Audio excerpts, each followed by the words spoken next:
Hi and welcome to the Nebula Block of the Month. I'm Julie Herman of Jaybird Quilts and I'll be here once a month to give an overview of the blocks for each month. Now we've made it to month 9. We are making the final 2 of our 18 blocks and then after this we'll get started on our background.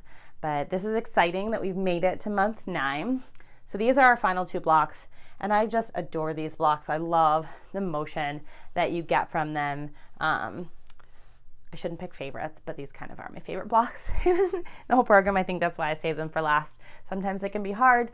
We get a little burnout somewhere in the middle. We'll try and get our steam back, and I want to help you have a strong finish. So these are my favorite blocks.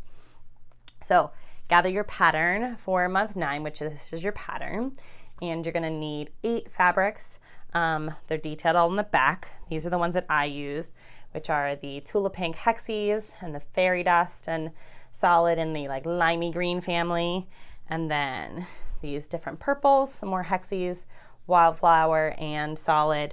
The piecing for this one is strip set and then subcut into triangles, so it's going to feel very, very super familiar to Jawbreaker, which is what we did in Journey to Nebula. And if you're not familiar with Journey, again, I know I've been mentioning each month, but I'll have the links below to the relevant videos that we did. It was our Skill Builder series last fall and winter. A year ago at this point, crazy. To begin working on the blocks for month 9, we're going to start by sewing some strip sets. So you're just going to cut some strips from all 8 of your fabrics and sew these beautiful strip sets.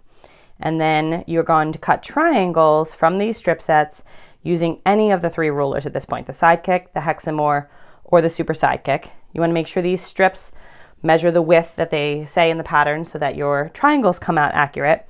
But you're going to go ahead and cut these triangles. I wanted to create a block this month that is dynamic, but actually had some simple cutting. So all you're cutting this month is triangles. So you're going to go ahead and cut your triangles, and you're going to end up with 2 different types. One that has this color, the base, and one that has this, based off of cutting them from a strip set, and the pattern goes over how many you need of each one. And so then once you get all of those cut, you're going to get your block laid out, and this is super dynamic, one of my favorites. Just love how this block pops, and it really is just triangles. So you're going to get your block laid out like I have my purple one and sew it together, and the construction at this point should hopefully feel really familiar to you. It pulls pieces from lots of different blocks, and I will link to a couple videos below. So go ahead and piece your purple block and your green block, and if you have any questions, go ahead and ask them below.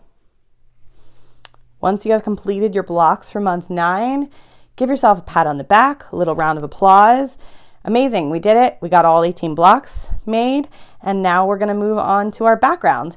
But before we hop right into that, lay out your month 9 blocks, snap a photo, encourage you to post that to Instagram with the hashtag Nebula Quilt and our Facebook community page, and then go ahead and add these final blocks to your remaining blocks. And now we have all 18 blocks complete, and next month we will be back to work on our background blocks to finish our quilts.